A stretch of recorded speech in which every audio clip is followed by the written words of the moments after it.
Sige ma'am, anong gusto niyo ipagawa? Gusto ko yung i-blend mo tapos okay sa skin tone ko. Okay. Kasi marami ng roots na white. So gusto ko yung i-blend. Ayaw nyo na lang ganito, yung natural na lang. Oo. Ikaw Gusto mo ibahin natin? iba. Para Pwede mo yung chart natin. maganda yung niya. Pag, mo na lang ibagay mo na lang sa skin tone. Kuya Sige ma'am. nakakaputi. Dalawa po kasi option natin. Unang option ay, kasi yung iba, type nila yung ganito. Oo, yan. As base. Oo. So, yung iba nilalagyan lang ng highlight sa loob. Yung iba naman, gusto nila ng total change talaga. Yes. Ano pang mas total maganda? change. Kasi yung total change, talagang ano yun. Parang hindi na ako hindi kasi ako nagkukulay eh. Hindi na ako nagkukulay ng buhok. Kung ngayon nyo na mag-routing, kasi pag tinotal change ko to ma'am, syempre you have to maintain it. Ngayon, I need to know kung ano yung pinaka-concern mo. Pinaka-concern nyo ba is wala ka nang gagalawin sa hair mo? Parang ganun. Parang ganun. Pero gusto nyo magbago? Oo. Hindi naman, sir.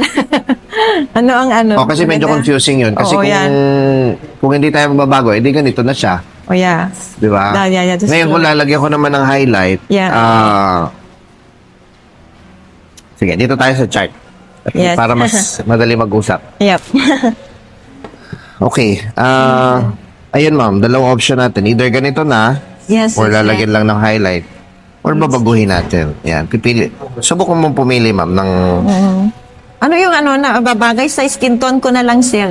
Ganun na lang po. Normally, mga ganito, ma'am. Ito, magaganda to. Ayan. Sige po, ganyan na lang. Bahala na po kayo. Sige, pili ka, ma'am, ng ano. Ano mas okay sa'yo?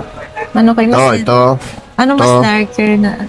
Ito, mga darker lang. Hindi masyado matingkad. Yung combine ng puti. Yun lang po. Ano mas maganda? Yun lang po Ito, ma'am. Sige po. Ano kayo pong bahala? Ito, tapos ito yung base. Sige po. Ito. Ayan. Okay po. Okay, maganda din, sir. Tapos, okay lang sa inyo, mag-iwan tayo ng konting puti. Yes. Para medyo... Kumbaga maganda yung dating. Yes, sir. Okay. Tsaka po yung trim niya, straight sa hanggang dito lang siya. Okay, parang ganun. Tapos siya layer. Ito, ma'am. Yes, sir. Ito, ma'am, ha? Pag ganun po. Ganyan. Kasi layer natin konti. Opo. So, ganyan kaiksi, ma'am. Ganyan na lang. Ganyan. Mas maganda. Okay. Huwag yung makita yung aking batok kasi dito. Sinakto ko na lang dito sa ilalim ng batok. Sa ilalim lang. Sige, ngayon, so, ginawa ko, ma'am, yung base mo, hindi ko masyadong dinark para maghalo lang yung puti. Kasi maganda yung pagkakakalat ng puti ninyo. Ayan. Ayan, nalagaan mo na. Ang ganda. Fora. Thank you po. Thank you. With layers. Ang ganda. Wala akong masabi. Thank you. Saan pa kayo galing yan, ma'am? Galing ako London. Sa London kayo? Sa London. London. Ayan, balik ako sa ulit, 16. Sige, ma'am. Okay. Thank you, sir. God Ingat bless. po kayo. Salamat. Thank you.